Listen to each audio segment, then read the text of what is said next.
Hey, before we start the meeting, guys, make sure you guys are aware, like, don't hit your microphone, because I know they get it back, and even with paper, it makes a lot of noise, okay? And I'm going to call this meeting to order at 7 p.m. Please stand. Josiah. I pledge allegiance to the flag of the United States of America and to the republic for which it stands, one nation, under God, indivisible, with liberty and justice for all.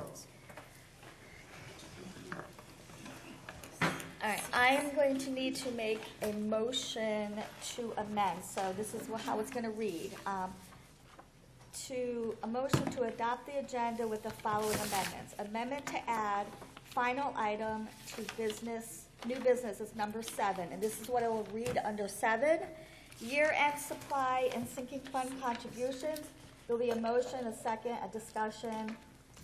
So can I have surplus? A surplus instead of supply. Did I say that? I apologize. It's okay. Surplus. I would like to make the motion to adopt the agenda with the following amendment. Amended to add a final item to new business, year-end surplus and sinking fund contribution. Second. Michelle? Yes. All in favor? Aye. Any opposed? Any abstentions? Thank you.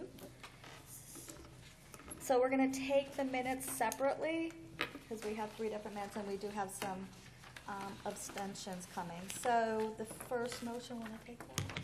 I'd like to make a motion to approve the minutes of the regular meeting of June 12th, 2019. Second. Karen? Michelle? All in favor? Aye. Aye. Any opposed? Any abstentions? Okay, the second one? I'd like to make a motion to approve the minutes of the special meeting of June 19th, 2019. Karen's first. Second. Michelle?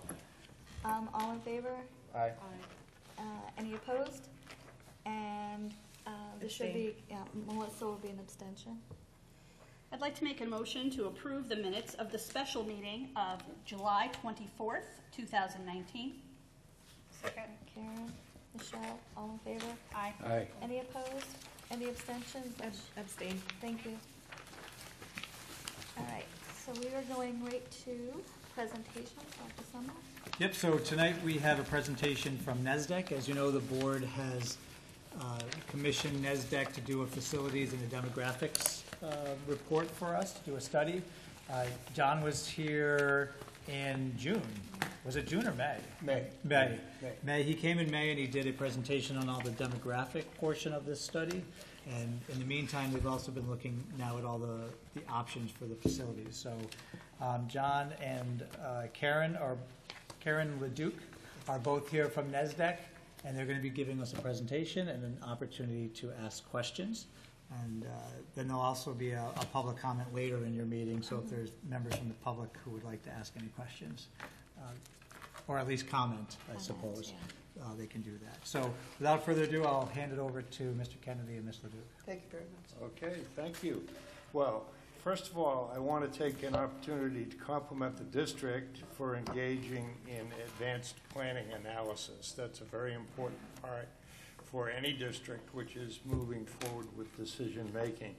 And before we move on, I also, on behalf of our NESDEC team, want to thank the superintendent, business manager, the building principals, town officials, and also local realtors who have been tremendously helpful to us, providing assistance and support in facilitating the project, but also in providing us with very key information that we needed in order to move forward. So thank you all very much. It was very important. With regard to the project team, we have up on the, I don't know if you folks have it in front of you, but we have up in front through the projector the listing of the team. And Karen Leduc is with me this evening, and she assisted and did a tremendous job in terms of communication with the facility study site visits and took care of the elementary portion of that. Donald Kennedy is not with us this evening. He is our executive consultant, and he is an enrollment projection specialist. And so he's the one who, once all the data comes in, does the analysis. And of course, Art Betancourt is our executive director. I had mentioned to you in our prior meeting what the, some history about NESDEC, so I'm not going to go through that extensively.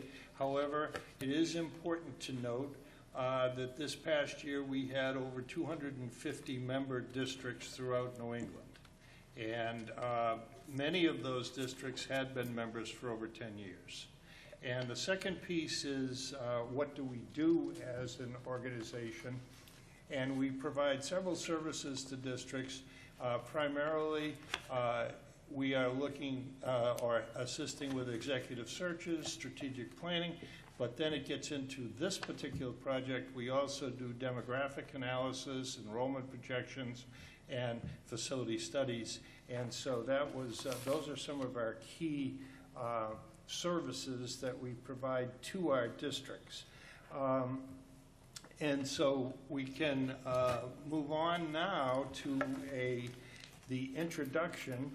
And we entered into this agreement with the district to conduct a best use of facilities study. And the goal of the project was to provide a basis down the road for decision-making on the part of the district regarding future grade level reconfigurations, building renovations, and construction or alternate use of facilities. Now, the scope of the project had three major components, and you can see those listed up above there. The first was an enrollment trend analysis, and what that did, we analyzed data that was important with regard to the district, municipal records, town officials information, Warren Group's home sales information, and talked to local realtors. That led to an updated set of enrollment projections, which you saw at the last meeting. The next piece of the study included a present state or plan for the facilities, and we were taking a look at each facility's capacity to meet programming and needs and possible future enrollments.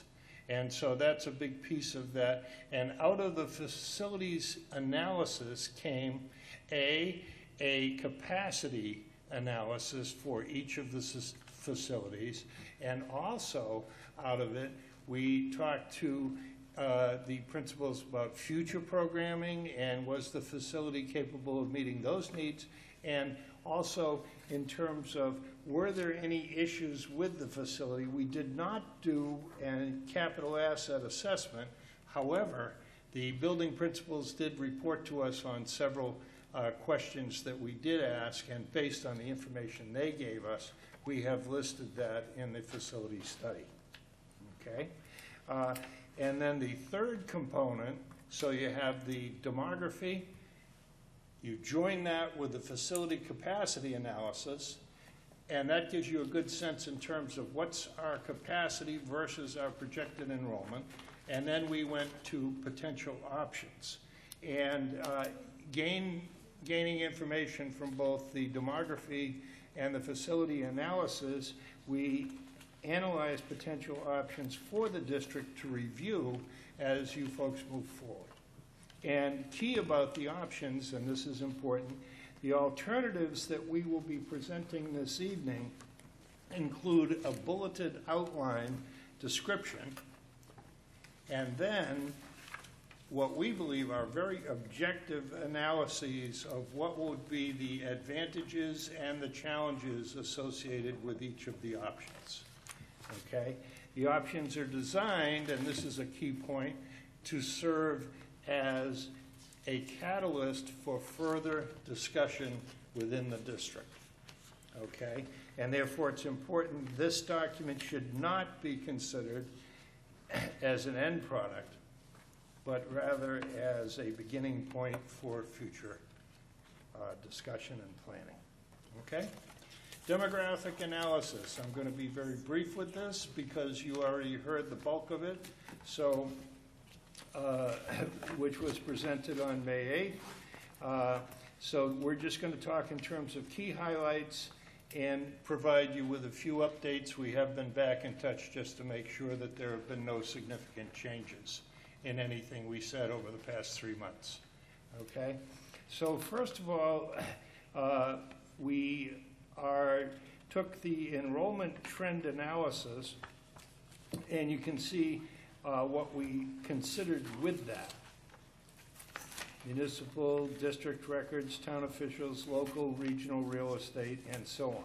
Based on this, we went through and took a look at some of the factors that we believe will play a role in future enrollments over the course of the next decade. As you can see, if you take a look at the slide having to do with population trends, the U.S. Census Bureau has estimated that the population of the community did decline by 4.2% between 2010 and 2017. All right, that's the general population. Okay, here we go to the major point. Okay, next slide.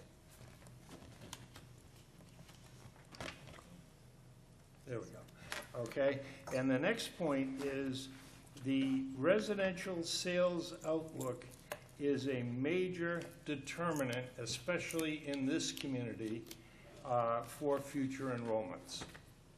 And with regard to that, the key factors that we have looked at indicate that Plymouth is likely to experience accelerated housing turnover during the course of the next decade. There are some key factors that are the indicators of this, and 3 of them are national factors. Okay? I talked about these last time. I won't belabor the points with them, but one is the boomers. Baby boomer generation nationally is turning 65 at a rate of 10,000 a day. That goes on for the next 11 years. And as we mentioned last time, many of the boomers are looking to downsize. Therefore, demand for condos and apartments increases in communities, but the homes that they are vacating are typically 3 and 4 bedrooms, and therefore they are going to be purchased in most instances by people who either have a family or are planning on having a family. Second point, millennials. The millennial generation has been the slowest of any of the past 4 in terms of marrying and also having children. And that, however, the oldest of them are now in their late 30s. And so therefore, decisions are being made on their part, and so many more are marrying, many more are deciding to have families, and obviously those who can afford it are looking to purchase single-family homes. And so that's a major national factor. Third national factor, and this one we didn't think was going to be a local factor, but it is. Okay? The Bloomberg report, which indicated that the National Realtors Association used the 2017 Census Bureau survey and tracked households with an age range of 19 to 37 in the largest metro communities in the U.S. Of all the metro communities, New Haven, Milford, turned out to be number 1. We did further study, and we found that many of the communities that were 45 minutes or more north were also experiencing influx of millennials. And the key points here are that as long as house prices remain at a level that is below $220,000, then this is what is viewed as an affordable rate for millennials. So we took a look, and most of the asking prices in Plymouth are within the 220 or below range. So there is that piece that is very significant. Now, if you take a look at the residential sales information, and now we're focusing primarily on single-family homes, okay? That because obviously those are the ones that are inhabited most typically by families with children. And you can see, if you look at the very first top bullet, 2001 to 2007, 166 was the average.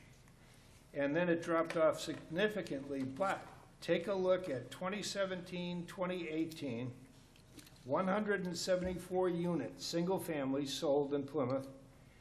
2017, 175 in 2018, and we were back in touch with our source. And if you look at the red highlighted section, single-family house sales in the month of June of 2019 exceeded June totals for any of the past 32 years in Plymouth. So therefore, there is a continuation of what we told you back in the spring. It's the situation has not changed significantly one way or the other. All right, and then if you look at the last section there, the 2018 median single-family home prices reached $175,000. Remember, 220 and below is viewed as affordable for the millennials, and the median single home price in June of 2019 continued at 175. So that's a key point. And then we, in talking to the realtors, found sales volume has increased very significantly since 2012, 2013, and days on the market also continued to diminish versus the 2012, 13, and even some of the later years. Multiple bids, if something is properly priced. Boomers are downsizing, and also millennials are buying. So what that tells you, and this is key, what that tells you is the national trend that we just reported earlier is clearly evident here. Okay? And so that is occurring. What you see nationally, what you saw nationally is occurring right here in Plymouth. So then we get to another point. This is a point that could even further accelerate enrollment projections. However, no new single-family subdivisions have been approved or under construction, awaiting construction, or awaiting approval. We were back in touch with the Plymouth Planning Department. They've been tremendously helpful to us, and they told us that since April, which was when our May 8th report was what it was based on, since April, there have been only 4 single-family homes approved in Plymouth, and that was as of mid-July. So although there is going to be an impact on enrollments because of the sale of existing single-family homes, we do not see in the immediate future an added impact of new home construction. Okay, does that make sense to everybody? Okay.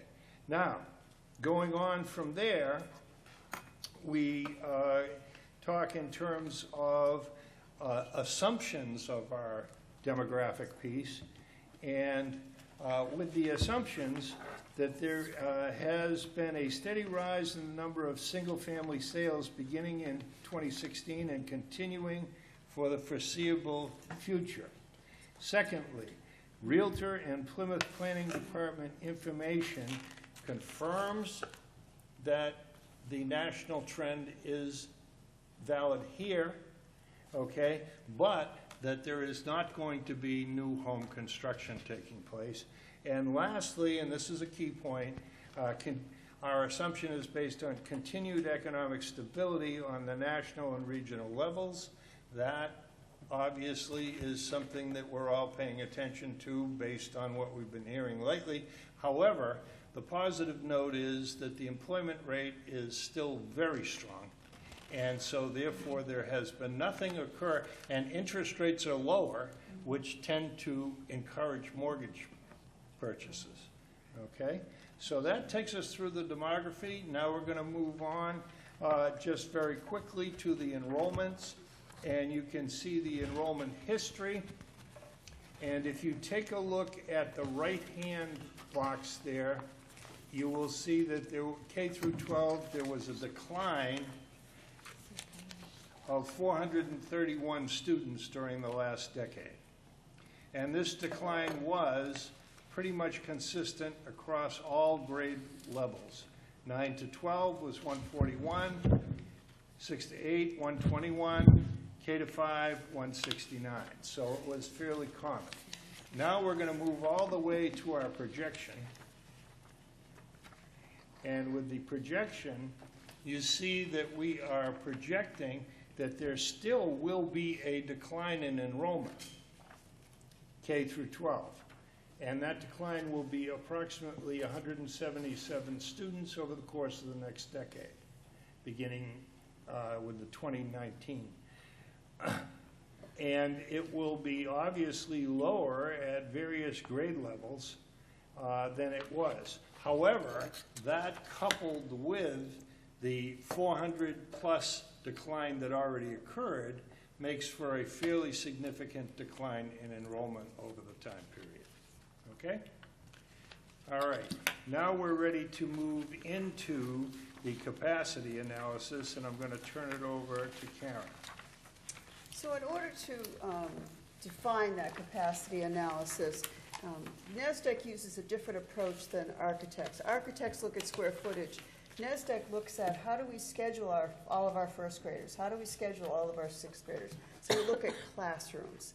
We also mirror that with the current class size as used in Plymouth. So you can see that that class size is for pre-K 18, for kindergarten 20, and for grades 1 through 12, 25. We then that's how we determine the current operating capacity. We also then look at the planned operating capacity for a 21st century program.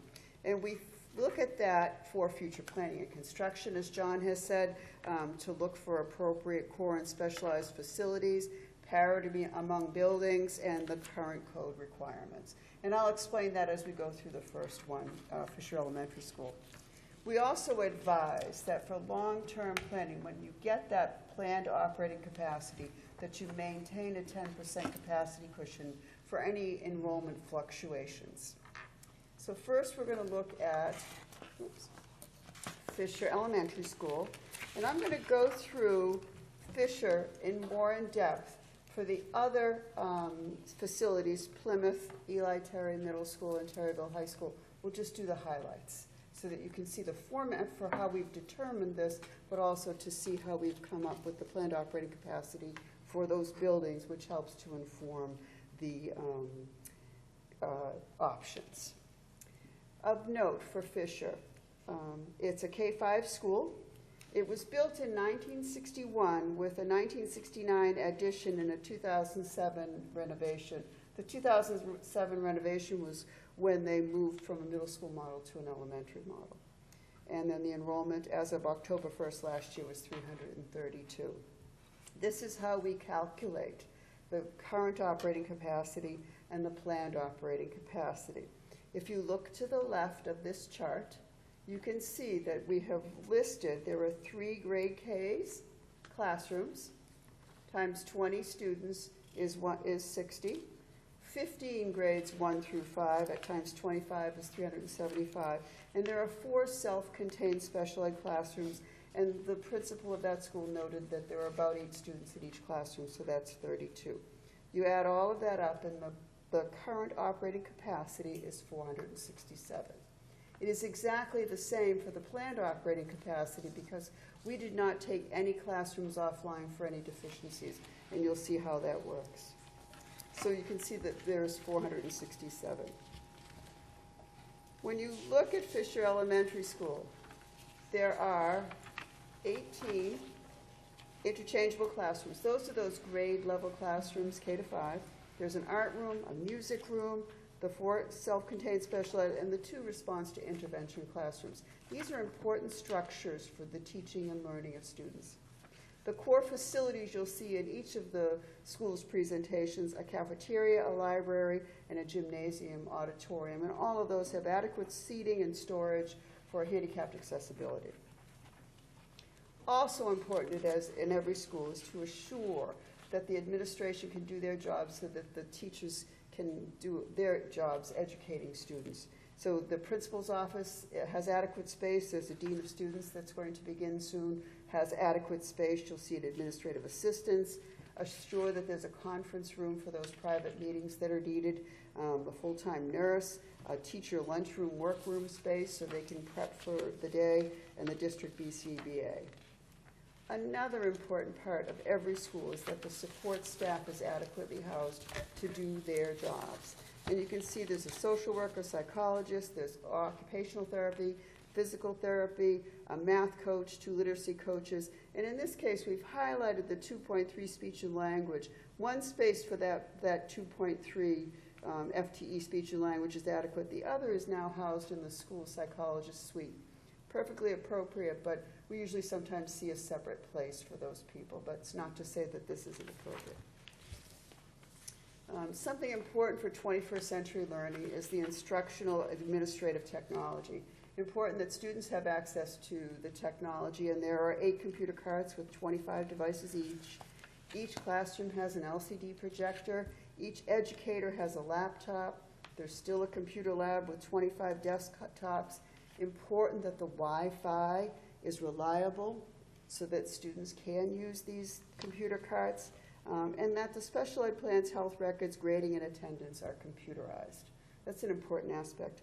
We always look for ADA compliance, which is the curb cuts, the parking spaces, the restrooms, lever door handles, and if the travel requires stairs, that there is an adequate lift or elevator. John mentioned we don't do a capital assessment, but we do ask the building principals about major systems and maintenance. Just a reminder, this was built in 61 with a 69 addition. So some of the windows and doors are reported as needs improvement as they can be drafty. The HVAC is reported as needs improvement, cold spots in some areas, even though the boilers were replaced in 2012.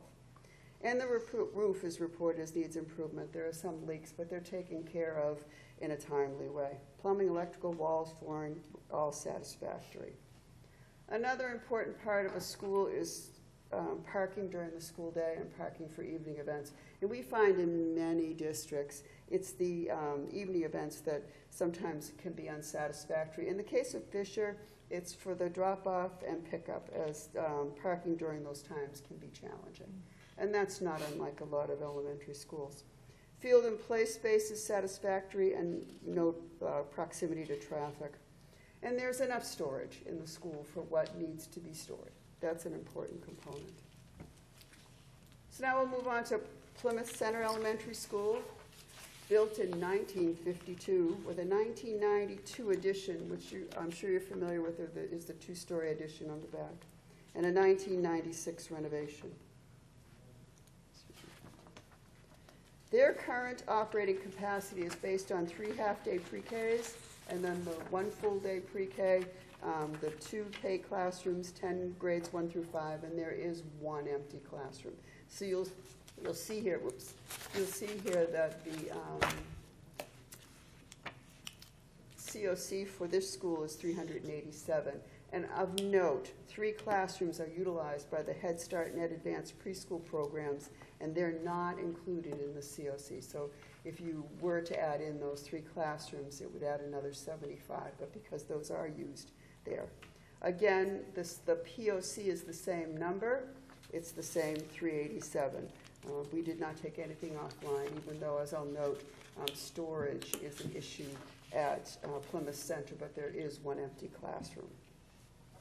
Again, you can see the list of the interchangeable classrooms. Again, noting that 3 classrooms are used by the Ed Advance and Head Start. The core facilities are similar to what was seen at Fisher. The administrative spaces are appropriately adequate to support the teaching and learning, as is the support staff, so that you can see there's enough space for that to happen. The instructional administrative technology is appropriate, as is the ADA and handicapped accessibility. Again, where we found some things to report were the major systems and maintenance. Again, the HVAC is reported as needs improvement as the heat varies from area to area, and it was noted it was the lower portion of the addition.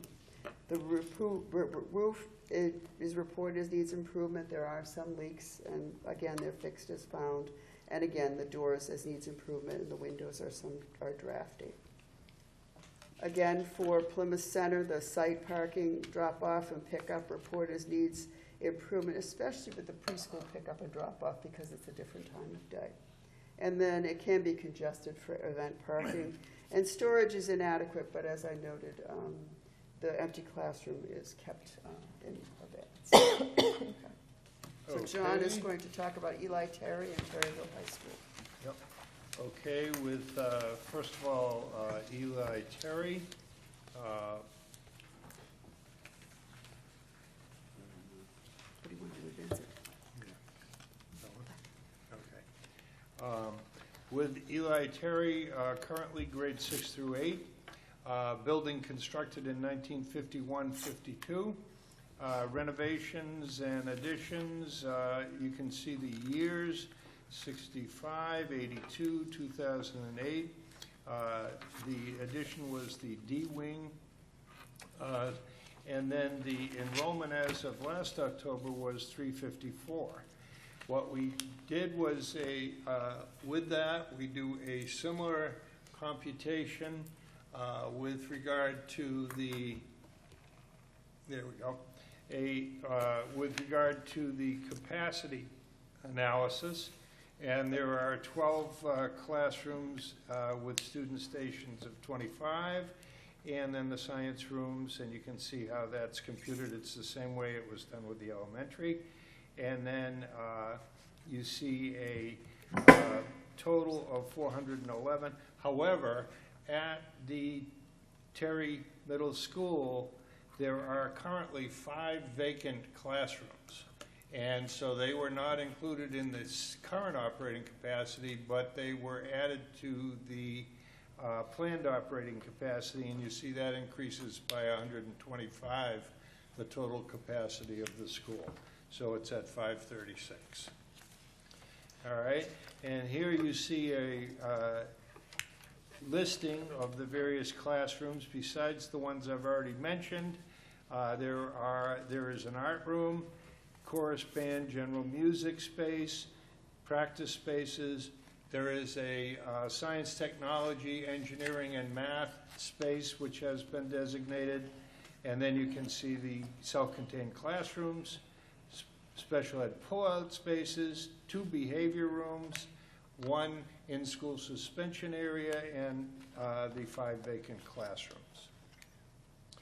With regard to the core facilities, they have a cafeteria, they have a gym with 2 teaching stations, they have a library media center that can accommodate 2 classes, and they are all viewed as adequate. There is no separate auditorium, however. Administrative spaces, you can see the listing of the spaces. They are all viewed as adequate. With regard to support staff, you can see that generally the support staff is viewed as adequate. The psychologist does have a designated space, but there was a notation that privacy is sometimes an issue that might have to be addressed. OT, PT uses the nurse's space or a former health classroom, but that is not viewed as a problem. Okay, that does not seem to create create any issues. Okay? Instructional administrative technology complements to the district in this particular case. At the middle school, the students are one-to-one. That is a goal of many districts, and many of them have not come close to meeting that goal. So the district should be complimented for that. Beyond that, everything else is adequate, and there are no problems that were noted. With regard to systems, the HVAC system is reported to be in need of improvement, inconsistent from area to area. This is a very common problem in many school districts, and even in relatively newer buildings. Sometimes there are issues with it, but it is viewed as a problem. Windows and doors are reported to be in need of improvement. Many of them are originals and go back a number of years, and therefore, with regard to energy efficiency, there is a need for improvement in those areas. Okay, site information, school day parking and event parking are reported to be tight. And then proximity to traffic when school is satisfactory, but at the end of the day, there tends to be a backup, okay, which can be a problem. Next, moving to this building. Okay, we take a look, and this building was constructed in 2007, 2008. Okay, and it had an October enrollment of 454 last year. And with every high school building, we do a different computation in terms of the planned and operating capacity, the final planned operating capacity. And that is because high schools operate somewhat differently, whereas in the middle school you see maximum class sizes of 25 are oftentimes closely met, and they certainly are at this middle school in Plymouth. However, at high schools, in order for a high school to be programmatically successful, they have to offer electives. They typically have to offer third and fourth level world languages, and they oftentimes offer AP classes. And when they do that, oftentimes the numbers of students per class are significantly lower than what might be in a middle school or an elementary. And therefore, what we do is use a 0.75 factor to account for this, and that gives us what we believe is a much more realistic view in terms of what a high school capacity would be. So you can see the capacity of the high school with that factor in place is 677 students. However, you can also see if you look up or back, to a 454 enrollment, so there is a significant differential between capacity and enrollment in this particular building. Okay. Next, with the high school, you can see the listing, there it is, of all of the instructional spaces. And there are numerous instructional spaces: consumer science, art rooms, health instruction room, band chorus, tech ed, business, TV, movie production, digital media, okay? So that is an important factor. However, I do want to note, and this is something that I should have noted on the last one as well. There are at the high school 2 vacant spaces, which obviously could be utilized for instruction. And they have been computed into the planned operating capacity of the building. Okay? Now, core facilities are in very good shape and are viewed as highly adequate. And the gym has 2 teaching stations plus a fitness workout area.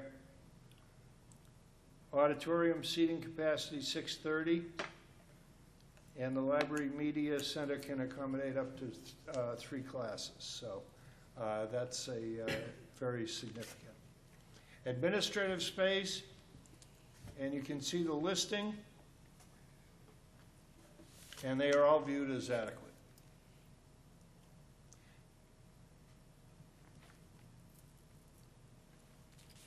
Support staff. In the case of the psychologist, there is privacy could be improved.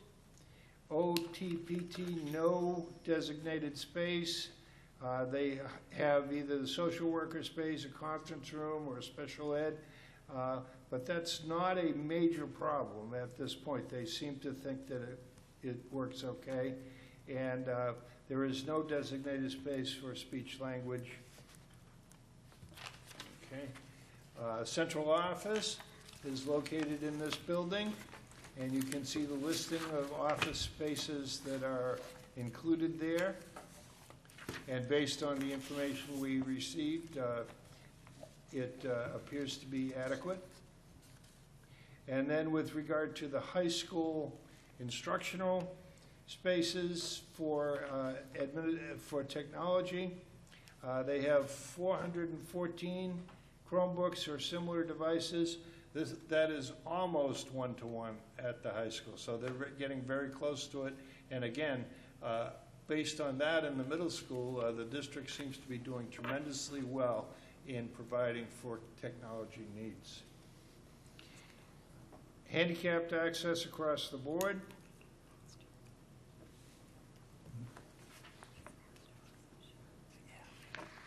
Okay, and then the plumbing and all of the systems in the building are considered to be satisfactory. However, there is some inconsistency with the HVAC.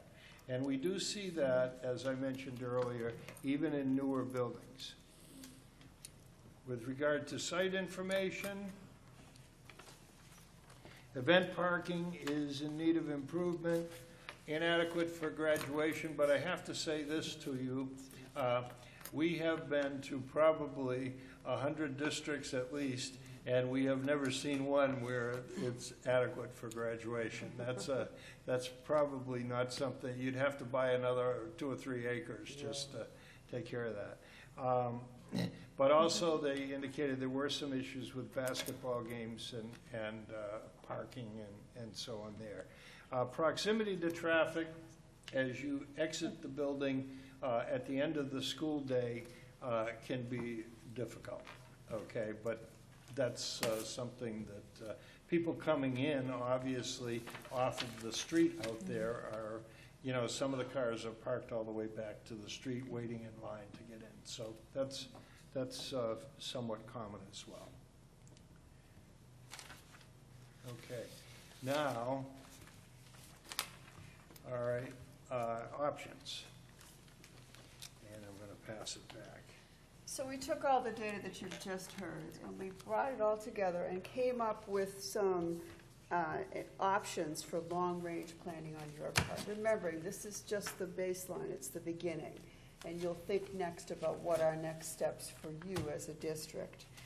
As John said, we'll outline advantages and challenges, but to note, option implementation, anything we may discuss, anything you may determine in the future, usually takes between 1 and 2 years. Mm-hmm. So it's a time to reflect and think about what these options may mean for the Plymouth schools.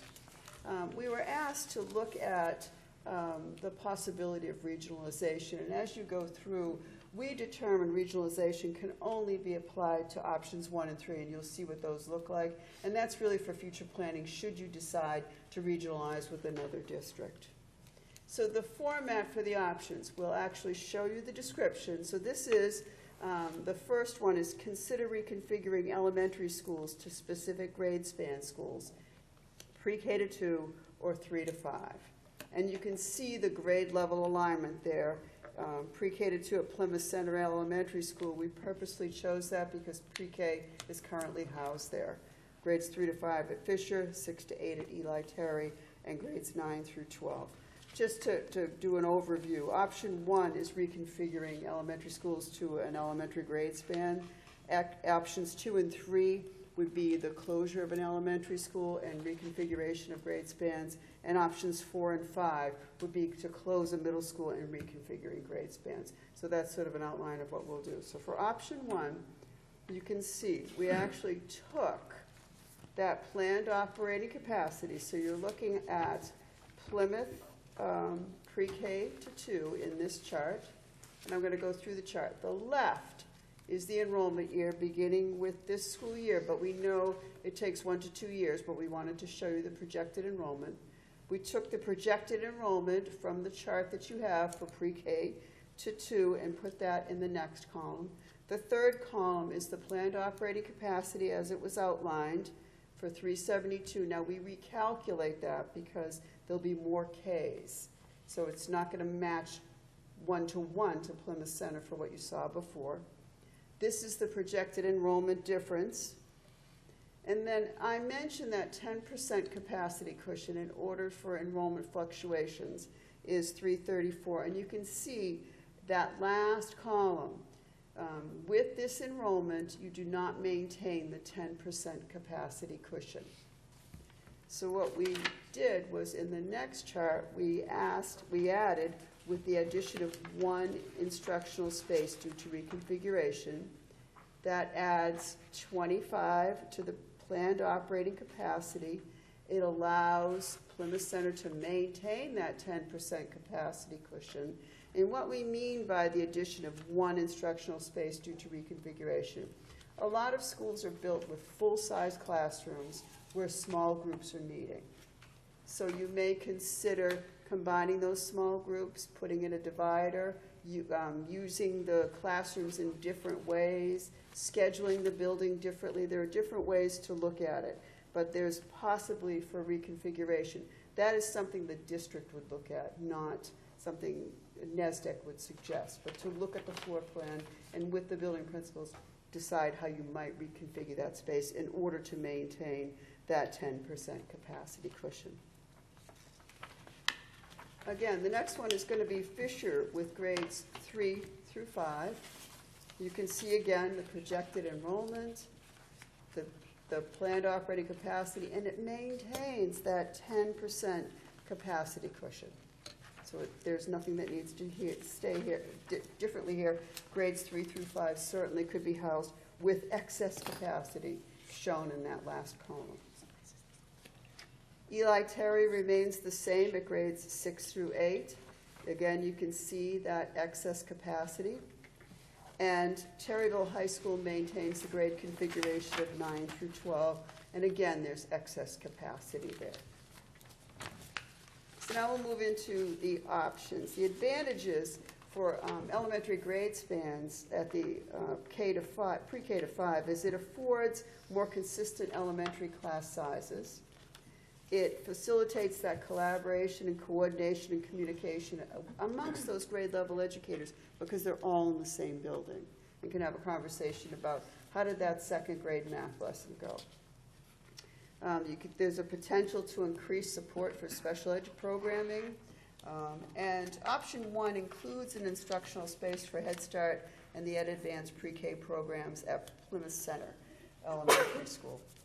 Some of the challenges, it eliminates that K-5 community or neighborhood school. It increases student transitions from 3 to 4. You might need to restructure some of the transportation routes. So there could be some cost associated with that. There could be some costs associated to reconfigure some of the spaces. So that's all of option 1. Option 2, and remember option 2 or 3 are closing an elementary school. So the first option, consider closure of an elementary school and reconfigure elementary to pre-K to 3. Move grades 4 and 5 to Eli Terry Junior Middle School and grades 7 and 8 to Terryville High School. First look if we housed pre-K to 3 at Fisher Elementary School. The projected enrollment is listed in that the second column. you can see it does not maintain that 10% capacity cushion. So again, we're going to add one instructional space in order to maintain that. And then pre-K to 3 at Plymouth Center Elementary School. My apologies.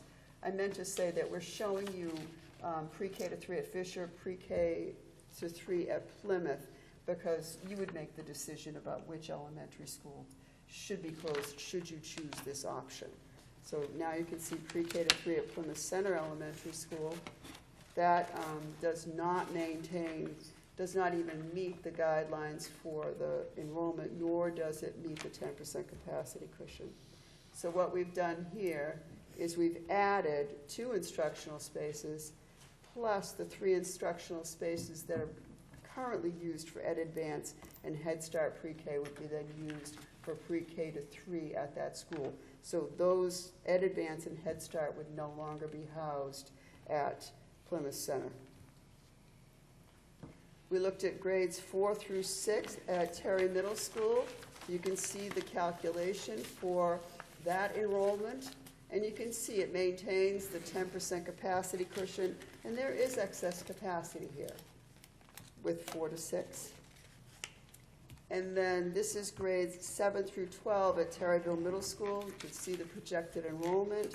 And you can see, Terryville High School, you can see that it does not maintain the 10% capacity cushion with grades 7 through 12 there. So we've added the addition of 2 instructional spaces due to reconfiguration. So for option 2, what are some of the advantages? Maybe you could use the vacated elementary school facility by the municipal or civic organizations, operational savings due to a closure of an elementary school. Grade 8 students have access to high school programming, and grades 7 to 8 students would have access to a 21st century facility. Some of the challenges are similar to what you saw in 1. Eliminates the K-5 neighborhood. Again, the instructional spaces are no longer available for Ed Advance and Head Start, and should Fisher Elementary School be the pre-K to 5 school that you choose to keep open, there'd have to be accommodation and planning for the 3 district-based pre-K programs. We need to make sure that when the 4 to 5 students go to Eli Terry Middle School, we realign and accommodate those middle school spaces for those 4th and 5th graders, and include playground space there. Another thing to consider is, as grades 7 and 8 will be at the high school, is advanced planning for realignment and accommodation of middle school athletics. It's something to consider as you look at this option. And then at the high school to realign and accommodate the high school for grades 7 and 8 programming. A lot of advanced planning and organization has to happen in order to assure that those shared spaces of the cafeteria, the auditorium, the nurse's office, the library, counselor's office is accommodated should grades 7 and 8 be shifted to Terryville High School, and that there's enough space to accommodate art, music, PE. Those are all those considerations you'd have to undertake to determine if this is the right option for you. And then the cost associated. Even though we showed excess capacity with that second, why isn't this moving?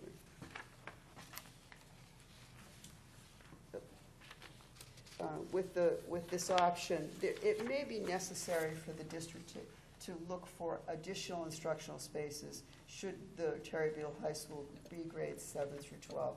And we've come up with some of the some options that you might undertake. Increasing high school class size minimums, designating fewer classrooms for educators to use during their prep periods as compared to the present schedule. Individual teachers have access to their own classroom during that time, scheduling someone else, and that educator would go to the library or another place.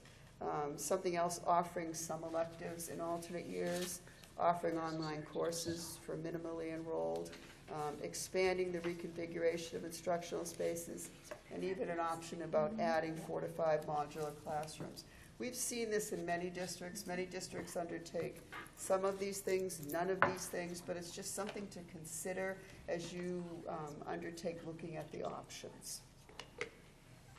Option 3 is consider closing of an elementary school, moving grades 4 and 5 to Eli Terry Middle School and grade 8 to Terryville High School.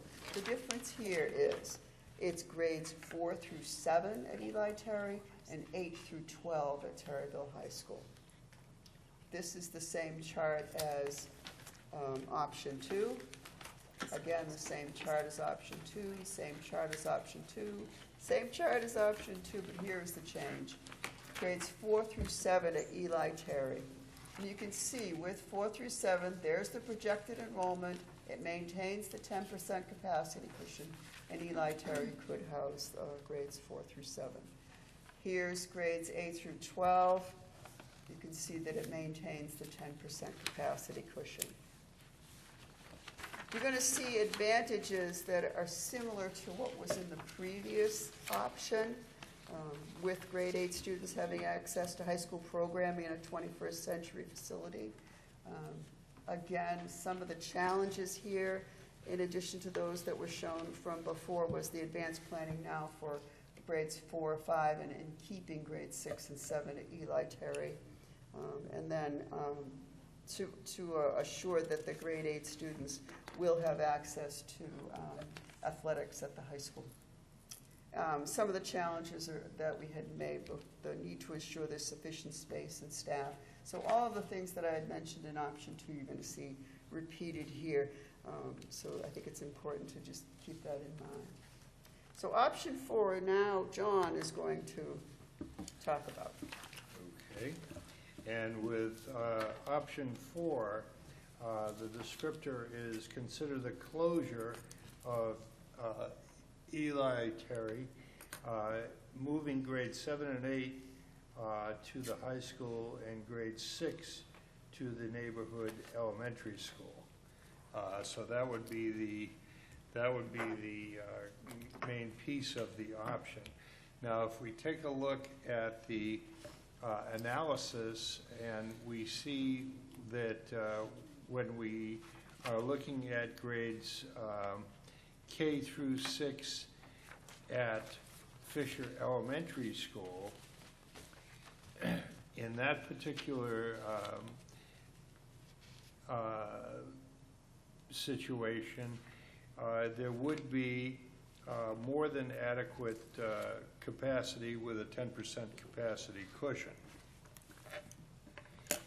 Okay, when we take a look at pre-K through 6 at Plymouth Center Elementary, you can see that there is an insignificant enrollment capacity there in order to accommodate a 10% capacity cushion. So then if we were to add 2 instructional spaces due to reconfiguration, that issue would be resolved, and there would be sufficient capacity to accommodate students and maintain the 10% cushion.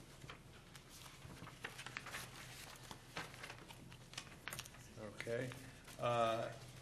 Oops. I think I'm... No, you just need to advance this slide. Okay. Hang on just a second. There we go.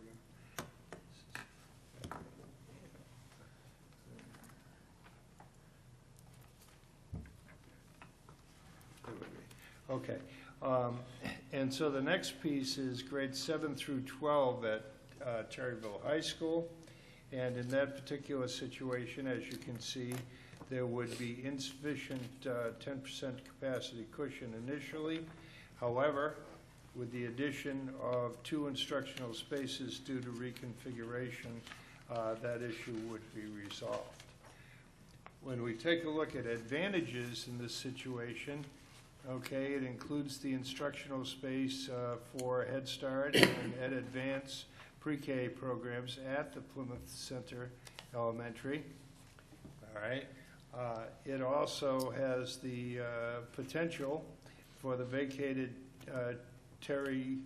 Eli Terry Middle School to be utilized for other purposes, collaborative programs, municipal or civic. Operational savings due to the closure. Decreases student transitions from 3 to 2. Grade 8 students would have access, as in the earlier option, to high school programming, and 7 and 8 would have access to 21st century facility. The challenges: advanced planning for realignment and accommodation of elementary school spaces to support grade 6. Also, instructional space needs at the elementary schools. It may be necessary for the district to consider reconfiguration of some instructional spaces. Advanced planning for realignment and accommodation of current high school spaces to support grades 7 and 8 programming, and also to maintain grade level and program separation. That's always an important factor. Advanced planning to accommodate 7 through 12 usage of shared spaces. Karen had referenced that earlier. Advanced planning for realignment and accommodation of middle school athletics. Need to ensure there is sufficient space and staff at the high school to accommodate programming needs in areas such as art, music, phys ed. Field spaces. Most likely some practices would have to be held off-site, and we find that in situations where high school and middle school are combined. Need to restructure and expand some transportation routes. There'd be a cost there. Increased travel time for some students and parents, and costs associated with reconfiguring spaces. And then, again, remembering what I had mentioned with regard to high school class sizes, if the class size programming were to be maintained and certain adjustments could not be made, then some of the listed challenges below here would have to be considered in order to accommodate space. Option 5, consider closure of Eli Terry Middle School, move 7 and 8 to the Terryville High School, grade 6 to the elementary school, and considering reconfiguring elementary schools to the grade spans that we had mentioned with pre-K 2 and 3 through 6. So you have a lower elementary and an upper elementary. All right, and you can see there that pre-K to 2 at Plymouth Center initially would not have adequate space in order to provide for the 10% cushion, and therefore, with the addition of one instructional space, that issue would be resolved. Grades 3 through 6 at Fisher Elementary, there would be adequate space in order to maintain the capacity cushion. Terryville High School, same situation that we had described earlier with 7 through 12. And so therefore there would be inadequate space to accommodate the 10% cushion initially. So therefore there would be a need to reconfigure 2 instructional spaces, and that would bring about sufficient capacity. Advantages, in this particular case, it includes the instructional space for Head Start and Ed Advance pre-K programs at the Plymouth Center. So that again would be included. Grade span configuration affords more consistent elementary class sizes and the facilitation of collaboration coordination, because you'd be having your teams of teachers in the same building, and so that, all grade 3, all grade 2, so on, and that does facilitate. Grade 8 students would have access to high school programming, and 7 and 8 would be in a 21st century building. And you can see potential to increase support for special ed programming because it could be coordinated by school, and potential utilization of the Eli Terry building. We already referenced that. Operational savings due to the closure of that building. All right, challenges, you see the elimination of the K through 5 community school, advanced planning for realignment and accommodation of grade 6 to the elementary, okay, advanced planning and realignment and accommodation of current high school spaces to support 7 and 8. And you would also be looking at taking care of those other shared spaces that we had mentioned previously, and also to take care of middle school athletics. And the challenges continue, need to ensure there's sufficient space for art, music, phys ed, field space. Most likely, you're going to be seeing, as I mentioned earlier, some practices taking place off-site, and increased travel time and costs associated with reconfiguration. And then, of course, the challenges with regard to the high school, depending upon what decisions are made with regard to shifting courses and increasing class sizes or alternate years and so on. All of these potential options might have to be considered, not that they would all be used, but they would all possibly have to be considered. And then there was one option which we did not bring forward because it had inadequate capacity, and that was the closure of Eli Terry and moving grades 6 through 8 to Terryville High School. And you could see, based on 7-8 at the high school, that just would not have worked. Okay, so, all right, that shows the numbers. And at this point, we wanted to take the opportunity to, again, compliment the district for commissioning this study. The town is engaged in a thoughtful, data-based planning process. And planning for municipal and school needs begins with firm grounding in community data and accurate forecasting of the future population and school enrollments. Questions? Take a breath. Does anybody have any questions? I actually have a question. I'm asking this only because I don't know, and you may not either, I don't know. As far as, I think honestly the biggest challenge we would face with our community would be in the area of athletics, if I'm being honest. And is there like a minimum age for high school sports? Like, do they have to be in 9th grade to play high school sports? In Connecticut, you do. Okay, thank you. We looked into that, Yeah. and that is not necessarily the case in every one of the New England states. But if you are the Connecticut Interscholastic Athletic, we received information from them. Yeah. And they said that 8th graders are not Right. allowed to So play 8th graders could high not be on a JV team, in other Right. words. And that would be, even if a district were not a member of the organization, the fact is, you know, many are, and therefore can't you're not play going to be them. finding people to play. Right, right. Thank you. Right. Right. Anybody else have a question? I have a Melissa? question. So in a couple of these options, it's showing that we're going to eliminate Ed Advance pre-K and Head Start programs.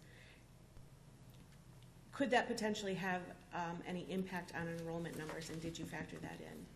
Those enrollment numbers for those separate pre-K programs are not included in your enrollment numbers. Okay. Only the district-based 3 pre-K programs are listed as part of the enrollment, so no, it would not.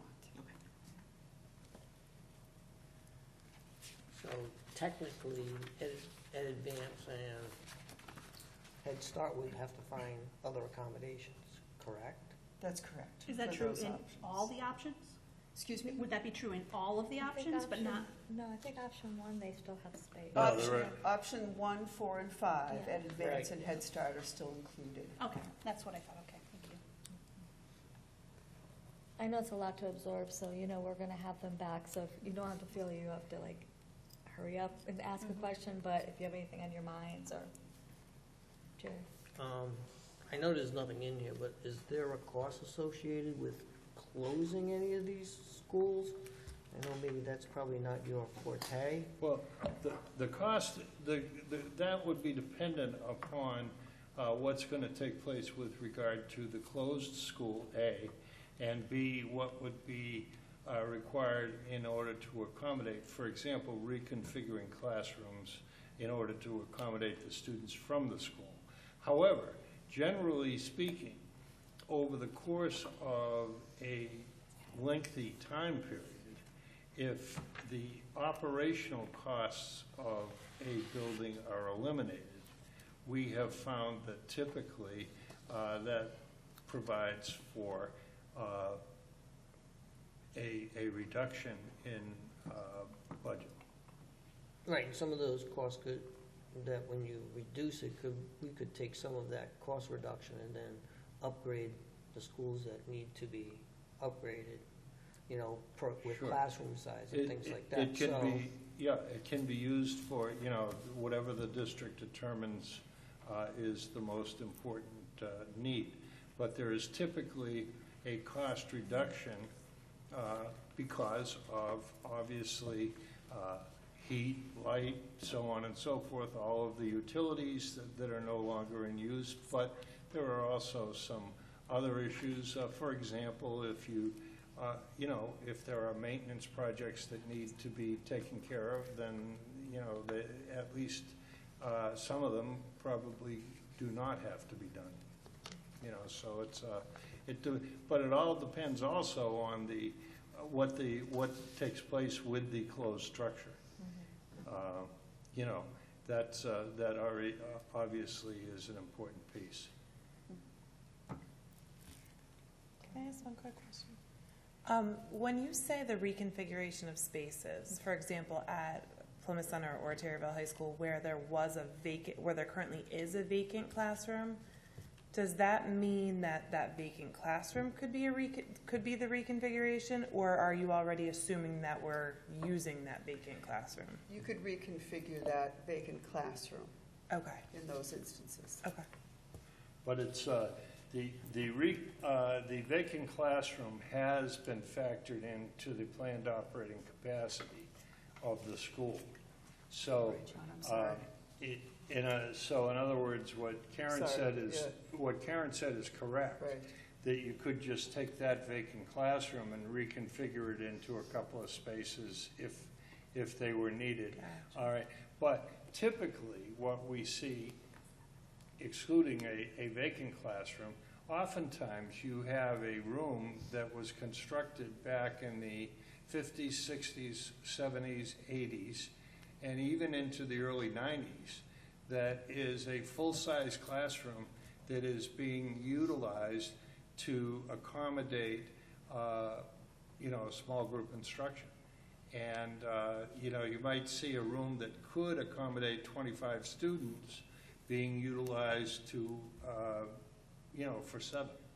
And so what some districts have done, and this is fairly common because they just didn't, you know, small group instruction is fairly new over the past 20 years. Mm-hmm. And so therefore, older buildings were constructed for full-size classrooms. And so what a lot of districts do is they consider, well, let's take that and we could put 2 small group instruction spaces in there, and that frees up a full-size classroom. And to your point, you could turn around and just put in an expandable wall to segregate, if you ever need that classroom a full space. You could do that, and then the expandable wall could turn that large classroom into 2 smaller ones. Right. You know, and that could happen at any point in time during the day. Or what they do is sometimes they will have the entrance to the room, and then within it, there's like a hallway, you know, a slight hallway that meets codes. and therefore you can put a door here and a door here. Both groups come out here to the main door that was the entrance to the, so it depends on what the codes require. Yeah, you But- just have to look at egress. Yeah, You know, for yeah. kids to get in and out, because you have to have two routes of Exactly. technically escape. Yep, yep, exactly.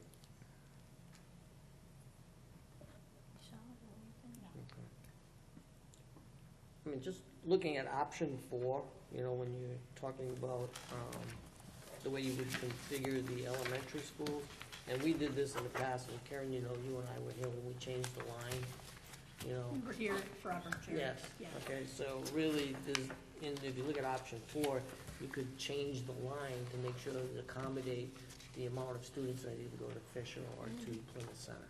Now, there's gonna be some individuals that wouldn't be happy with that, and we had that in the past, and the option is that if you wanna stay at that school, you stay, you just have to, you know, bring your kids to that school, you know, for 1, 2, or 3 years, depending on if you wanted to stay there. So even looking at option 4, you could change the line, and then you could get the 10% figure of what these individuals are talking about.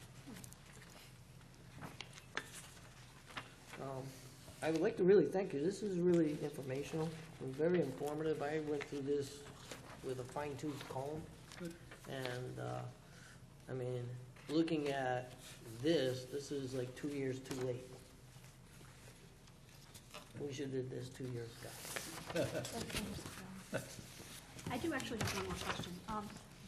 In the event of that, you talked a little bit about building in town and things like that, and in the event that there would be a building project for maybe apartments or something to that effect, how would you see that changing these outcomes? If it were for apartments, we would not see a major change in enrollments. But that is, again, why we strongly advise the 10% yeah. capacity cushion. Okay. Apartments are typically rarely more than 2 bedrooms, and oftentimes they may be inhabited by people with children, but that is not as frequent. Usually temporary. Right, Yeah. it's usually a temporary thing. Mm-hmm. But we do advise that 10% cushion. Force There it. is nothing that we've heard from the planning department, and they've been tremendously helpful, other than the one project that is already in place, Right. which is a former school. Right. Other than that, there is nothing in the works or being considered, and they weren't aware of anything else coming forward. And the key thing is that there currently is nothing going forward with single families. Okay. Anything else? All right, thank you both very much. Thank you. Thank you. It's been a pleasure. Excellent job. We'll be seeing more of you. I know. Okay.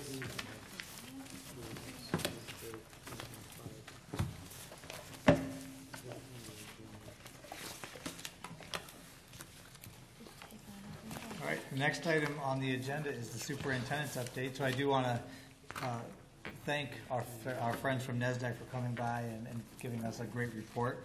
I also want to welcome everyone back. I'm sure you guys were super excited to be here tonight at your first board meeting of the 2019-20 year, but welcome back. We do have our staff returning on Monday, August 26th, where we do convocation, followed by PD that day, and also on the 27th. And then our students are, they're gearing up for the 28th. That'll be our first day of school. And we also have tours that day for any board member who can attend on the 28th, 8:30. Terry will be able to walk through each of the schools and see different things that have been changed, and just to see the great work that the maintenance office and custodians have done over the summer. And then I'm going to throw it over to a couple of folks. I'm going to start with Rich Trudeau just to give us a quick tech update. Yep, so tech team is doing a great job following the custodial staff. Once the custodial staff says, okay, the hallways are open, we can get back in and hook up our computer hardware and Mimeos and interactive whiteboards and so on. So thanks to the team. And also many parents may have received emails giving information about the current re-registration going, you can go through Power School with your account. We're getting very good participation rates right now. During that period, when you're re-registering, one option is to choose Chromebook insurance if you wish. And if you do take it, you can actually pay by credit card. It's a $25 fee. And let's see, I think that's about it. That's it. And I know you're also excited about the hard work with the Chromebooks too. All the Chromebooks have been, Oh, yeah, all the Chromebooks. Again, it's just, surrounding. But the team's done a great job for the Chromebook distribution. Thanks, Dr. Stone. Yeah, no problem. for reminding me. With the high school, I believe it's the first 3 days. And that they'll be handed out to the students at the high school. At Eli, they'll be handed out in family, like the homeroom, so to speak. great. Thank you, Mr. I Trudell. have a quick question. Oh. If, for some reason, someone can't access the re-registration, and nothing has changed, and they just want like a paper copy of the Chromebook stuff, can they get that through the high school? Yep. Okay. We have those forms available, although it's my recommendation, even if you think nothing's changed, there's always that phone number, to just go in and take a quick look, just to make sure. That person having trouble getting in would be me. I'm not asking for anyone else.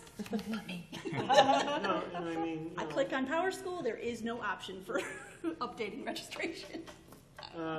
It does not work, that's a good point, if you're using the mobile app. Okay, maybe that's why. If you're using the mobile app on Android or iPhone, thank you, there's no link for the re-registration. It has to be done on a computer, Okay, because browser.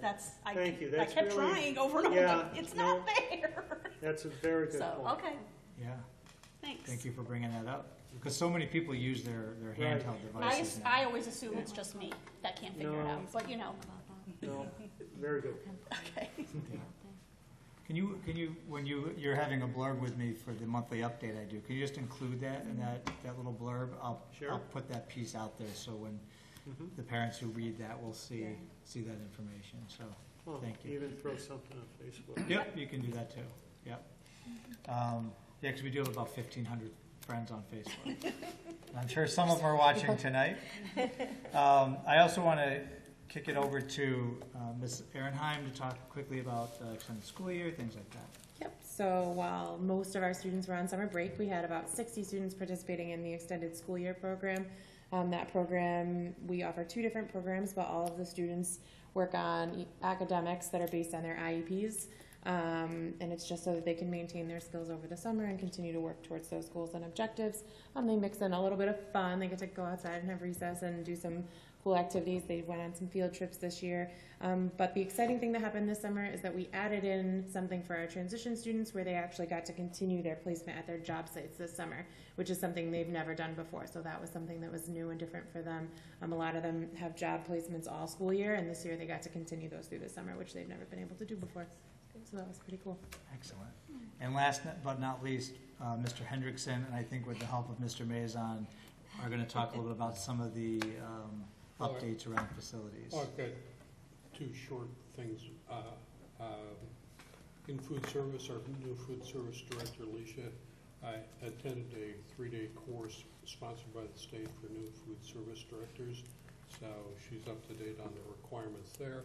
Also, I've been working with Robin to go over the transportation and bus routes, and have been out touring Terryville and Plymouth to make sure they're accurate. And most importantly, Jim's people, in addition to waxing floors, have been very busy this summer doing a wide range of capital projects. But before I get to the projects that Jim's people have been on, there have been 2 others. One, the potholes, which Mrs. Johnson has commented on, have been repaired in the turnaround circle at the high school. Those were repaired today. There was also one in the Eli Terry entryway that was repaired. The town also cleared out the Fisher catch basins. At Fisher, you might notice that there has been some tree trimming. That was by Eversource. Eversource is putting in 45-foot poles instead of 30 feet, so they don't, the transmission isn't impinged by trees. Later in the year, they will put in a new transformer during non-school hours just to upgrade the capacity at the school. So all that is at no cost to the district. And on to the main event, the high school sidewalk is in the last phases of being repaired. The people have been out here for about approximately last week putting on the sealant. They have another layer to put on to repel the water, make it beat up and drain more properly. But there is some possible problems in the future with leakage of water underneath the concrete, which could cause deterioration. But this would be limited probably to a section at a time, which would only require a very minimal removal and replacement. Wouldn't require an effort of the scale that we have now. Also, what was formerly known as the sidewalk to nowhere has been the sidewalk to the Board of Education entryway. You now have a complete walk around, so we have a more formal entrance. In the high school, the secretarial monitors, for them to monitor the entryways have been updated. The cameras have also been slightly tilted so sunlight does not affect the image coming to the secretaries, so they can more readily identify the people entering. Also, associated with the sidewalk, last week you should have seen that Jim was boring holes in the sidewalk for the bollards that we have coming to be mounted. At the high school, they will be posts. At the other schools, they will be planters, and no holes will need to be bored in those sidewalks.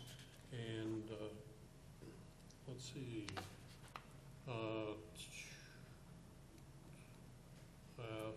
at Fisher School, we have some fencing to be installed.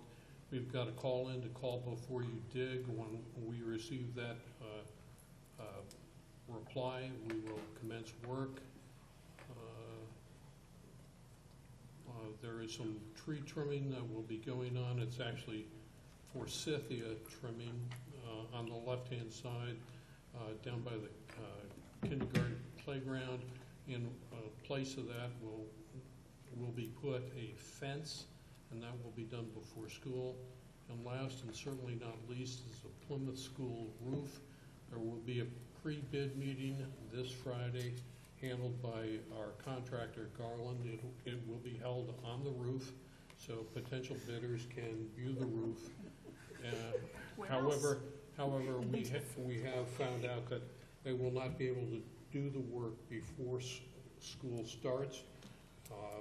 The work will be scheduled so that it does not interfere with students or the school day. The solar panels will be removed, but they will not be removed from the roof. There is space, so no one can damage them. They can be stored on the roof. And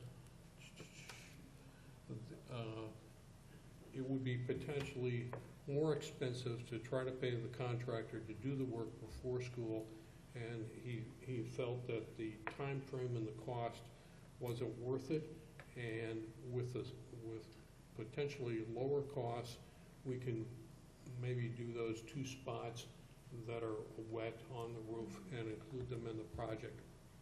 The project will be bid out in 2 phases, one for the entire cafeteria roof and a second phase for those 2 alternate spots.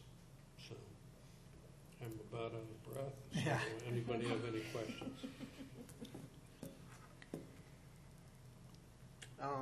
Your pothole situation, I noticed it when I was running in here from being late for my other job duties today.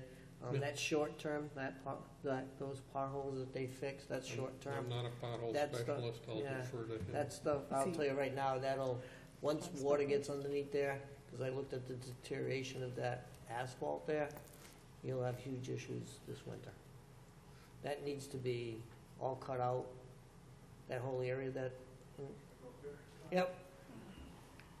Contractor replacing the sidewalk, repairing the sidewalks, and make a product that's for asphalt, it's black, will match. And said that this is a temporary fix, but when the town came through and did that today, they're gonna do it for the school year, but we will be replacing it with, the similar product that is used on the sidewalks.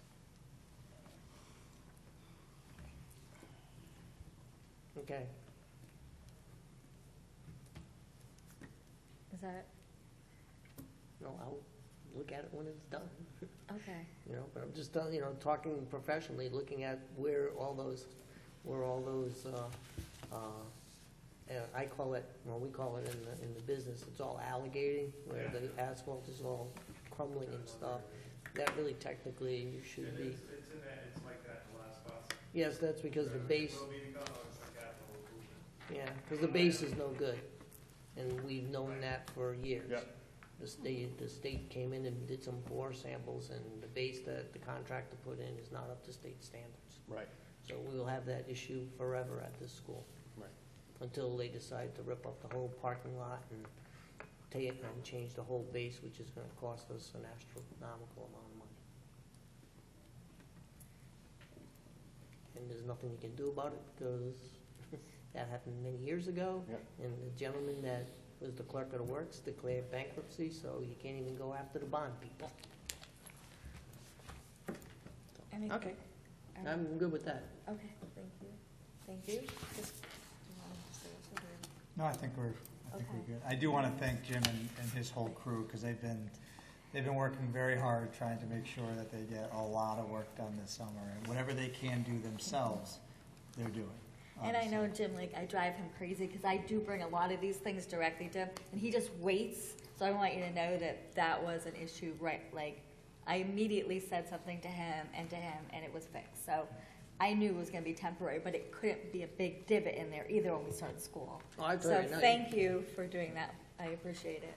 yeah, if a Really street do. sweeper came by and tried to pick up all that broken asphalt, you'd have another pot. That much I can tell you. So that's the last of my update. Okay, do you have any questions for Dr. Semmel since we opened it up, or for Lindsay? I'm excited about that, by the way. I'm so glad they got to do their jobs. That's Yeah, yeah. amazing. That's So, great. So we're going to public comment. 3 minutes. Going once, going twice. Okay, moving on. So under new business, remember we did have that amendment, but we will start with the Board of Education district goals. Would you like to take that? Yep, so with the Board of Education goals, this is something that we actually talked about at our June 19th Board of Ed meeting when we had our Board of Ed retreat. So these are not unfamiliar to you, and then you've had a chance to look at them over the last couple of weeks. So at this point, I would think it would make sense to entertain a motion to pass through the Board of Education goals, including the district goals. I'd like to make a motion to approve the Board of Education goals for the 2019-2020 school year, including the district goals as presented. Second. Okay, any discussion? Okay. So let me start by stating my strong support for these goals. They are honorable goals for the Board of Education to adopt because they charge this district with putting the education of our students before anything else. And they very clearly affirm that student education is indeed the most important priority of the Plymouth educational system. I applaud the administration and the superintendent for putting it together, and I'm proud to be a part of a Board of Education that I assume will vote to adopt these goals. But I must attempt to express my thoughts on goal number 2, which is the social emotional learning standards. I am at best skeptical about such standards, and I would just like to explain why I'm hesitant to immediately support it. The need for social emotional learning is obvious and real. I acknowledge that. Schools have been engaging students in being better social creatures and more aware emotional beings ever since the American and I assume international school systems have existed. Teachers each have their unique ways of doing so, and that uniqueness in itself has always strengthened students' character and allowed various teachers in schools to implement trial and error to see what works and what doesn't. Admittedly, some teachers are better than others at this, just like some teachers are better than others at typical school education like math or science or anything else like that. However, I'm unconvinced that this program of SEL is the way to go. If we compare all of our students, and I say our as in America's, not just Plymouth's, to the students of 60 or 70 years ago, if you were to ask which ones were more socially adept and more emotionally aware, I do think that the answer is obvious, that young people have gotten less socially adept and less emotionally aware over time. They just don't seem to have the same level of maturity in those areas, and it does seem to be getting worse. While I have opinions on why that's the case, I'm not going to pretend to know exactly why it's the case. It just is. And I understand the argument that SEL, in part, is that exactly, our students need this type of social and emotional learning now more than ever before. But I do think it's safe to say that we have more local and national SEL-like programs now than ever in our country. So I'm not sure it's a lack of social and emotional learning programs in our schools that are causing this continual generational decline in students being socially adept and emotionally self-aware. We need to continue to have schools and teachers to engage in social emotional learning, just as they've been for a very long time. I'm just not convinced that they need or are benefited by this specific framework to do so. I have to go back to my fundamental beliefs, many of which have been very influenced by educators. It's not that schools need more guidelines for how to handle kids, but rather more freedom to do so. They need to be trusted to find out what works and what doesn't. I wanted to take the time to articulate myself here because I don't want it to be assumed that I'm completely against the proposed district goals. I am not. As I stated earlier, I fully and proudly support them. And I don't always want it to be assumed that I'm completely against social and emotional learning, because I do think it is and always has been an integral part of the classroom. However, I also remain concerned about the SEL standards, as I would about any attempt to suggest a definitive right way to educate students in social adeptness and emotional self-awareness. That being said, I would like to offer an amendment to the goals, regardless of whether this amendment passes or not. Like I said earlier, I will be voting proudly in favor of the district goals because there's too much good in them for me to justify voting down the entire proposal wholesale. And I do believe that as a whole, these goals do continue to move Plymouth in the right direction in educating our students. However, I would still like to provide the following option. I move to amend the document to remove goal number 2, social emotional learning, from the district goals. I have a question for you. Wait, please. Oh, okay. He has to get a second first. Why not? Jerry's giving a second. Okay, now we discuss it. Okay, I have a question. Do you not support emotional health with students? So, as I just explained, emotional health has been I just want to understand your question. Do I not support emotional health? Yes. Could you rephrase it? This is what the social emotional learning goal is. It's part of emotional health. Do you not support emotional health with children? It's a yes or no. I honestly don't understand the question of do I not help me out? support emotional health? He's saying he supports SEL learning. Yeah. However, he's not in favor of the way it's being presented to teachers having to follow the same guidelines. Am I correct in that, Josiah? That is a pretty accurate representation of it. It's not only I support emotional learning for kids, it has been a reality for as far as I'm aware that the American school system has been in existence. I think if I ask any teacher about what they do when they teach, I don't think any of them would say they just walk in, say 1 + 1 is 2, here's your test, get out. That's not generally how teachers teach, and I'm aware of that. They have to actually teach kids how to be good in society, how to be good social creatures. Is it accurate to say that you maybe would want it to be a more organic thing that just sort of happens in a classroom as it happens? I think that would be, I think that would be a very accurate way to put it. And I'm not saying this No, isn't. I just want to understand it. That's all. I think that's accurate. I'm not saying this isn't that either. I'm just skeptical about that because of where it came from. It's another national program. I'm just generally suspicious about those types of things as a general matter. Just to reiterate, though, the SEL that we're doing here is not a program. You actually mentioned it, too. You said the framework. So you call it a program, then you called it a framework later in what you were saying. It is a framework. It's a way of thinking about how to improve these types of skills in students.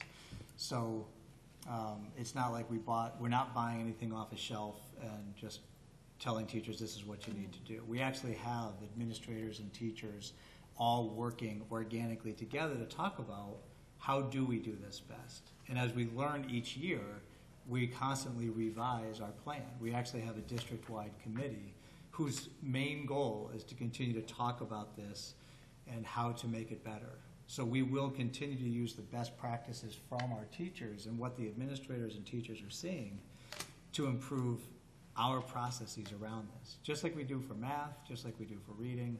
So it's not just, I don't want people to think it's a canned program we bought. CASTLE is a framework, which is a national framework that talks about building these skills. Ruler is also a framework through Yale that breaks it down into an easy to understand kind of framework. So I think it does have those components of organic and getting information from the teachers, because they're the ones working with the students day in, day out. We absolutely want to know what's working, what's not, and we don't profess to say that we've got the silver bullet here. But we think it's a great goal. We know that we want to continue to develop these skills, and so we may not be as far away, as far off from being in agreement on this. I just think it's important to recognize it as a framework and not a canned program. I also just want to add, too, that I commend this district for doing exactly what the framework suggests, which is starting with adults. You start with adults, you teach the adults, and you have conversations with the adults about what this looks like, about how it can be implemented, about the ideas and the structures and things like that. And then it is sort of like, once the adults have a grasp on it, it's much more easy for them to present it in a way that is organic, that is just part of the culture of the school. Not all districts are doing that, just so you know. Well, to build on that, Karen, I think the adults need to, and I think I know where Josiah is going at, when he references back to like 50, 60 years ago. Social emotional learning really came from mom and dad. Yeah. Unfortunately, yeah. You're not wrong. maybe the you're adults that we need to be touching in social emotional learning are not the teachers and, those adults. We need to talk to the adults. Yeah, that are unfortunately, having we don't have control Yes, over I know, that. I understand that, Karen. Yeah. It's tough to do. I mean, hopefully that when you do this social emotional learning with these kids, they take that learning experience, and then when they become adults and they have kids, then they understand where the social emotional learning comes from, because for some reason you got lost in the traffic, from one generation to another. So, But I think everyone here and any person truly can continue to develop these skills. Like everyone, if they think they're emotionally intelligent, it's just like any kind of learning. It's a skill that can continuously get developed. So all of us are along some phase of that, and we have to work to do in different places. So some of our parents are in great places, and some may need more support. And so, but we want to have students who come out with these skills that you were just saying. We want to try to build that more in them. Because they even say, reading and math will help you get the job. Emotional intelligence will help you not just get the job, but keep the job and potentially even be a leader in that field. So, support what Jerry's saying. I understand where you're coming from, too. I completely understand what you're saying. Anybody else have any comments for the amendment? Before I call for the vote of the amendment? Okay, all in favor of the amendment? Aye. Aye. All opposed? Nay. It has failed. So do we have any more discussion? Let's get back to the original motion. Is there any more discussion? All right. All in favor? Aye. Any opposed? I don't understand. I honestly don't understand that. Can you? No. Okay. Any abstentions? All right, motion has passed. All right, Melissa? Okay. First read of Regulation 4112.4, 4212.4.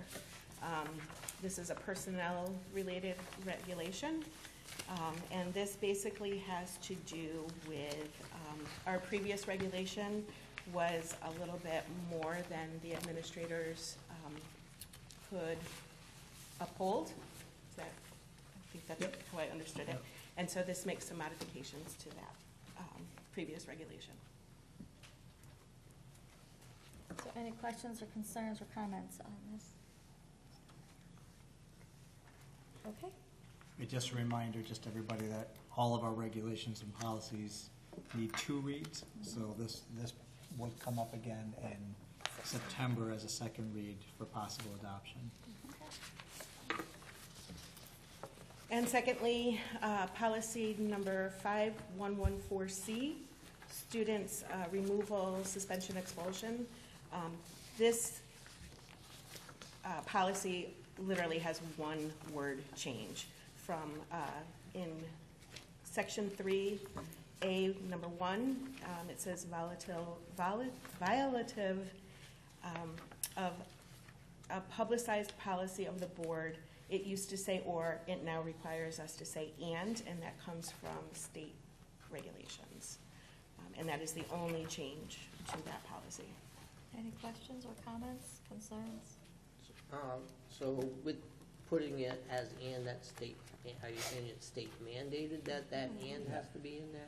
Yeah. Correct. Okay. This is, just so everyone knows, that this particular policy is one of the ones that's like 25 pages long. So all of our policies are online, so you could read policy 5114 from beginning to end. This is page C of that policy. It's the only change. But the state legislators... It's riveting. I suggest you do. They did make some changes to policy, to state legislation around expulsions, and in this case, it's required that we change the word from or to and. And did they fund it or they? That's the only reason I'm asking, because if it's state mandated, you know for a fact that there's no dollar figure that's put in. Nope. Okay. All right. No, I don't know how I you just would want put to a make dollar sure that the figure on it, and yeah. didn't come with a, with a dollar, couple of dollar signs No. after it that we have to pay for. I'll look at Mr. Gentile, which he's not here, but that's for Mr. Gentile to make sure that this is done. Interestingly, in this case, the and would make it actually more challenging to expel. So there would be fewer costs around expulsions. So in terms of this, it would be reducing. One could argue it's a reduction. So. All right, Mr. Gentile, I know you're not here, did you hear that? Yeah. I'm just saying one could argue. Yes, one could. Okay, just remember, we will see these again in September. So if you have any questions, concerns, you're welcome to go to their committee meeting and have a conversation with them. Right, Madam Chair? Yes. All right. Okay, next on our agenda is our new amendment. Who wants to take that? Right, so this is involving the year-end surplus and sinking fund contribution. Originally, we were going to talk about this first in the Finance and Operations Subcommittee, but we were unable to get a quorum tonight, so you guys amended the agenda to include it here. So, Mr. Hendrickson, would you like to talk about this, or Ms. Kalesa? You want to start with Mr. Hendrickson? Yes, please.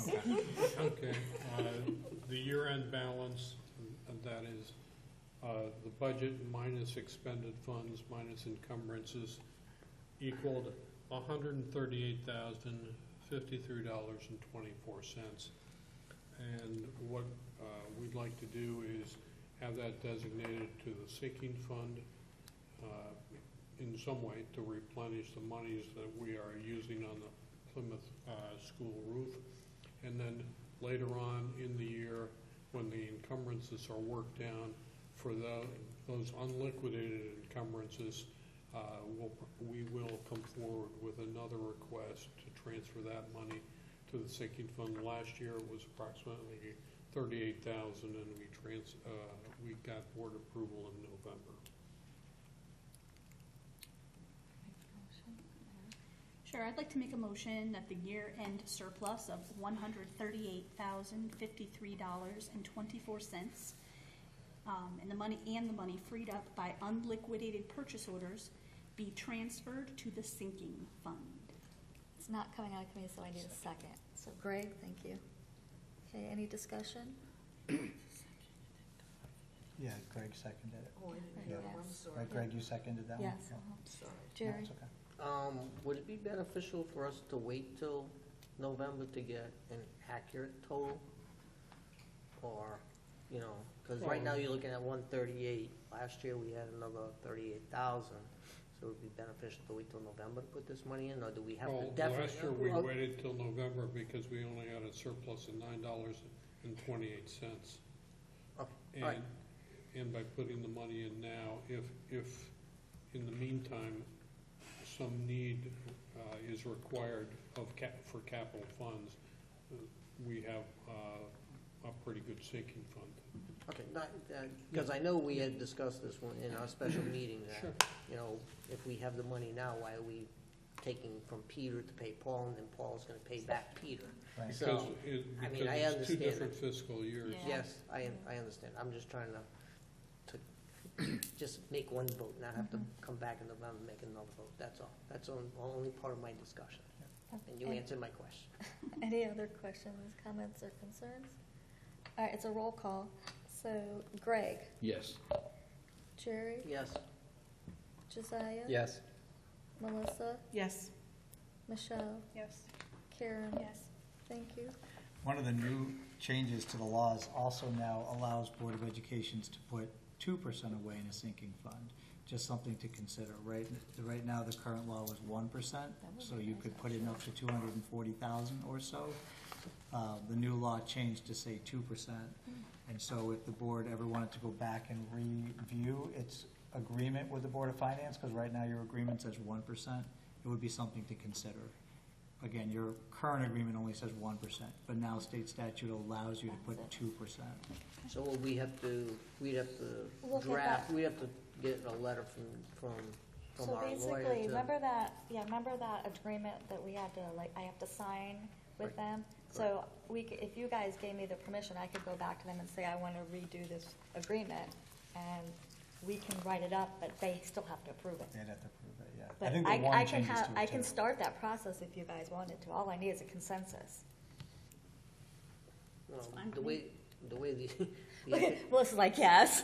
the way the economic situation is running with the state and stuff, if I can take 2%, put it into a sinking fund, and then we have an issue where I don't have to worry about bonding it through Right. the town, I would rather just have to go to the Board of Finance and say, this is what we have in our sinking fund, and we need X amount of dollars out of it to pay for something that doesn't have to go to referendum or anything, so. Like a parking lot or something. So am I getting kind of a consensus from you guys? I can go ahead and draft I'd it. probably get a letter drafted from the attorneys. I mean, it's gonna cost Alright. a little bit of money, and then we can review the letter, and then you can bring it to the Board of Finance. Okay, I will do that for you guys. Or if you draft a letter from here, it doesn't really matter, you don't have to get an Yeah, I'm attorney. not sure we need Yeah, to no, we don't use- need No, not lawyers, but Whatever you we wanna already do, have the but letter, just something, so- and then Yeah. show it to us, and then we give you a yea or a nay. Yep, no In problem. case we want to change or to and, or and to or. God forbid. Okay, I will get that to you guys. All right, board member and committee reports. Well, Ms. Karen really doesn't have one now As because, previously stated, we did not have quorum for our previous meeting, so there is no report. Miss Michelle. The next meeting of Student Achievement Subcommittee will take place Wednesday, September 11th, 2019, 6 p.m. Central Office. Okay, thank you. Public comment. Okay, thank you. All right, so I know we're not going to have a lot of board liaisons reports, but I do have a couple things I want to say. But so for Fisher, I put my name there because Greg is now moving to a different committee. He will be on the district safety committee, so I will go to Fisher, and if I need help, I can kind of put another board member on that, so she'll notice that. I will hit that meeting, and that one is the 17th of September. I do know, because Josiah probably doesn't know this, that Plymouth Center actually had a meeting on Monday. Yes, it wasn't at the school, though. So I do know that they held it. I wasn't there, but I just wanted you to know that they did have a meeting. And I don't know everything that was going on. They were just talking about their fundraising and their kickoff. Let's see. Eli, I don't think we have one. Booster Club, we don't have one. Karen, do you have one yet? Taterville High School will have their first meeting on September 4th. It's the first Wednesdays of the month. Okay, perfect. I know we have a quick little update for SEPTA. Do you want me to do it, or you want to do it? You can do it. Okay. So SEPTA's going to have kind of a kickoff fundraiser paint night on the 21st of September. We will have a lot of information on Facebook, but any new parent or any current parent or staff or anybody who wants to come, we're actually going to have somebody come, and we're going to actually be painting pictures, and it's going to be at a home of one of our members. So if anybody's interested, just let us know, but I know that Melissa will put it out there on Facebook. So that is the 21st. And then, Jerry, do you have anything from Cabe? Because I don't have anything. The only thing that I've been getting from Cabe is talking about the convention and Right. retreat, Yes. you know, in November. Mhm. And then I have a tentative dates for meeting, which is the first meeting will be September 10th Okay. at 5 o'clock. So I guess probably we have- should say, like, I know Miss Pat put an email out to all of us, if you're going to convention, just let her know. So, because she's not going to be here at that time, so let's make sure we get everything to her prior to her taking some time off. All right, thank you. Ed Advance, I do have a report. Their first meeting isn't until the 5th of September, but the superintendent and I were invited to the ribbon cutting of the old Main Street School. They are opening it up at 6 o'clock on the 5th of September, and then there's a meeting to follow. So I just wanted you all to know that I will definitely be there, and maybe Dr. Semmel will be there. So, and Greg, I know you probably don't have anything yet too, but this is kind of how it's going to be. So Greg is now in a new committee. So do we have any final board comments? Josiah? It's difficult to ever make any board comments after something without sounding passive aggressive, but I'm going to do my best to not. I just think that the board needs to assume that each other has good intentions and not make any type of assumption that anyone here is doing anything other than what they assume is the best for the school district of Plymouth. And I think we'd all get along well as long as we see the best in each other and don't think have any bad intentions. That's really all I got to say. Thank you. Anybody else? All right, well, welcome back. I know it's still summer, but welcome back to everybody, and that's all I really have to say. Nothing else. Okay, so the next board meeting is here at the high school, September 11th, Wednesday at 7 p.m. So can I have a motion to adjourn? So moved. Melissa? Second. Greg, all in favor? Any opposed? Any abstentions? Okay, see you next month.